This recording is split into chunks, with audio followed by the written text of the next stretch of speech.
وَكَفَى بِنَا حَاسِبِينَ۔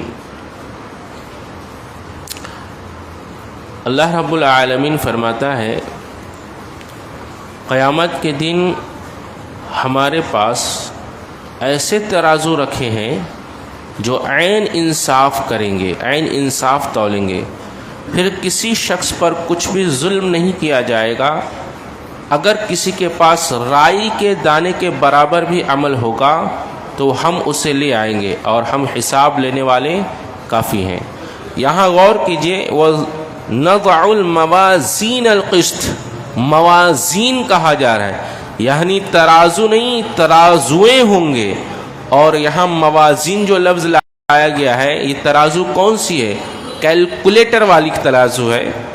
یعنی یہ کیلکولیٹر کیسی ہوگی اللہ ہی بہتر جانتا ہے، جس میں رائی کے دانے کے برابر بھی اگر کوئی عمل لے کر آئے گا وہاں اسے تول دیا جائے گا۔ اب اس پر ان لوگوں کا حال دیکھ لیجئے جو لوگ لاکھوں لاکھ کروڑوں کروڑ مال ہڑپ کر جاتے ہیں، ان کا کیا حال ہونے والا ہے جب اللہ رائی کے دانے کے برابر حرام اور حلال کو تول دے گا، نیکی اور بدی کو تول دے گا، تو وہ لوگ جو صبح و شام گناہوں میں ملوث ہیں اور وہ لوگ جو حرام پہ حرام کھائے جا رہے ہیں، حرام پہ حرام کھائے جا رہے ہیں، مال ہڑپ کر جا رہے ہیں، دھوکہ دے کر، جھوٹ بول کر، تو ایسے لوگوں کا حال کیا ہوگا کل قیامت کے دن جب ان کے اعمال تولے جائیں گے اور ان کے زندگی کے اعمال میں زندگی کے لمحات زیادہ تر لوگوں کے گناہوں میں گزرے ہوئے ہیں، وہ گناہ تولے جائیں گے، وہ حرام کاریاں جو وہ کر رہے تھے وہ تولے جائیں گے، اور وہ حرام مال جو انہوں نے باطل طریقے سے کھا لیا تھا، لے لیا تھا، وہ تولے جائیں گے۔ تو اللہ رب العالمین جب رائی کے دانے کے برابر نہیں چھوڑنے والا، تو یہ اتنے بڑے بڑے پہاڑوں کے مانند یہ حرام کھا جانے والے لوگ، یہ جتنے حرام خور ہیں، حرام کھا جا رہے ہیں، ان کا حال کیا ہونے والا ہے۔ اب یہاں تو رائی کے دانے کی بات ہوئی ہے، ایک جگہ اللہ نے دوسری جگہ ذرے کی بات کی ہے، فَمَن يَعْمَلْ مِثْقَالَ ذَرَّةٍ خَيْرًا يَرَهُ وَمَن يَعْمَلْ مِثْقَالَ ذَرَّةٍ شَرًّا يَرَهُ۔ ذرہ برابر خیر اور ذرہ برابر شر، اس کو بھی یہاں تول دیا جائے گا، وہ بھی اللہ رب العالمین اس کا بھی ذرہ کو تولا جا سکتا ہے۔ دنیا میں ایسا کوئی کیلکولیٹر نہیں ہے جو ذرے کو تول دے، لیکن اللہ رب العالمین کے ایسے کیلکولیٹر ہوں گے، ایسے موازین ہوں گے، ایسے ترازویں ہوں گی کہ وہ ذرے برابر نیکیوں کو اور ذرے برابر برائیوں کو تول دیں گی۔ آپ کو پتا ہے یہ جو اشارے سے ایسے کرتے ہیں نا ہم، برائی فلاں کا اشارہ، یہ اشاروں کی حرکت اللہ تول دے گا۔ اللہ اکبر، ہاتھوں کی اشاروں کی حرکت، آنکھوں کے اشاروں کی حرکت، اتنا ہی نہیں، اللہ کہتا ہے جو تمہارے نفسوں میں خیالات ابھرتے ہیں اس تک کو، اس کو بھی اللہ جانتا ہے۔ اللہ اکبر، وہ بھی اللہ رب العالمین کو پتا ہے۔ تو ایسے لوگوں کا حال کیا ہونے والا ہے جو لوگوں کا مال ناحق طریقے سے ہڑپ کر جا رہے ہیں اور کھا رہے ہیں۔ اور خاص طور سے وہ لوگ غور کریں جو لڑکیوں کے شادیوں میں وہ اپنے بچوں کے لیے ظلمن لڑکی کا مال بھی ہڑپ کر جاتے ہیں اور وہ لڑکی کو بھی لے کر آتے ہیں۔ اور اتنا ہی نہیں، یہ لڑکے اور یہ لڑکا والے، یہ ڈاکو جو لڑکیوں کے مال پر ناحق قبضہ کر لیتے ہیں، اس کا مال ہڑپ لیتے ہیں، ان کا حال کیا ہونے والا ہے۔ لا یأتی الباطل من بین یدیہ ولا من خلفہ۔ اللہ رب العالمین فرماتا ہے کہ یہ جو باطل طریقے سے مال کھا رہے ہیں، ناحق اور حرام مال کھا رہے ہیں، اللہ تعالیٰ کے سب تول دیے جائیں گے، پھر ان کے اعمال کا کیا بننے والا ہے۔ اس کے بعد اللہ فرما رہا ہے وَهَذَا ذِكْرٌ مُبَارَكٌ أَنزَلْنَاهُ أَفَأَنْتُمْ لَهُ مُنْكِرُونَ۔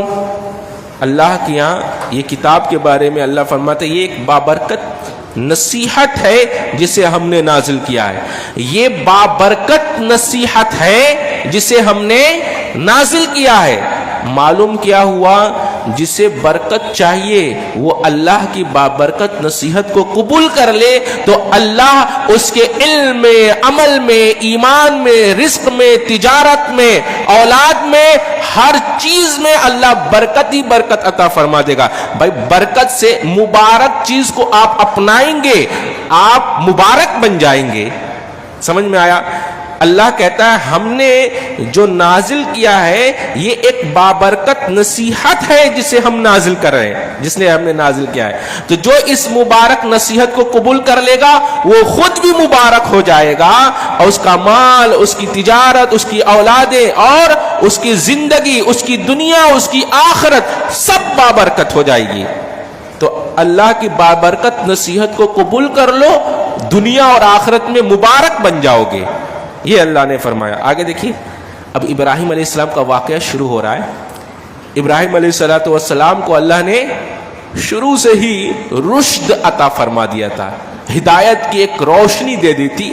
وہ دیکھتے تھے ہمارا باپ ہے یہ خود ہی اپنے ہاتھوں سے مورتیاں بناتا ہے اور خود ہی اس کی عبادت کرتا ہے، اس کو بیچتا ہے۔ ایک دن آئے اور کہنے لگے اذ قال لِأَبِيهِ وَقَوْمِ مَا هَذِهِ التَّمَاثِيلُ الَّتِي أَنْتُمْ لَهَا عَاكِفُونَ، کہا اے میرے ابا، اذ قال لِأَبِيهِ، جب اس نے اپنے باپ اور اپنی قوم سے کہا، کیا کہا؟ هَذِهِ التَّمَاثِيلُ الَّتِي، یہ جو تم کر رہے ہو اور ان کے پیچھے، ان مورتیوں اور ان بتوں کے پیچھے معتکف بن بیٹھے ہو، اعتکاف میں بیٹھے ہو، گویا مجاور بن بیٹھے ہو، کس کے پیچھے؟ ان مورتیوں کے پیچھے۔ بتاؤ تو ذرا، قال، اس کے پیچھے کوئی دلیل تمہارے پاس ہے؟ اللہ نے کوئی برہان نازل کیے اس کی عبادت کرنے کے؟ وہ کہتے برہان تو میرے پاس نہیں ہے، کوئی دلیل تو نہیں ہے، کوئی سلطان تو نہیں ہے، لیکن کیا ہے؟ قالوا وجدنا آباءنا لها عابدین، اپنے باپ داداؤں کو یہی کرتے پایا۔ اللہ اکبر! آج کتنے لوگ ہیں، کتنے مسلمان ہیں جن کو بتاؤ کہ یہ بدعت ہے جو تم کرتے ہو، یہ شرک ہے، یہ چادر چڑھانا، یہ نیاز کرنا، یہ فاتحہ کرنا، یہ 40واں کرنا، یہ تیجا کرنا، یہ چہلم کرنا، یہ ساری جو تم رسمیں رواج جو تم نے بنا رکھی ہے، دین میں ایک نیا دین ایجاد کر رکھا ہے، یہ سب اللہ کی طرف سے نازل کردہ نہیں ہے، اللہ نے اس پر کوئی ہدایت، کوئی دلیل نہیں اتاری ہے، یہ سب تمہاری گڑی ہوئی من گھڑت باتیں، من گھڑت اعمال ہیں، یہ سب بدعتیں۔ تو وہ کیا کہیں گے جب آپ ان سے دلیل مانگیں گے؟ کہیں گے ہم نے اپنے باپ دادا، ہمارے باپ دادا یہی کرتے آئے ہیں۔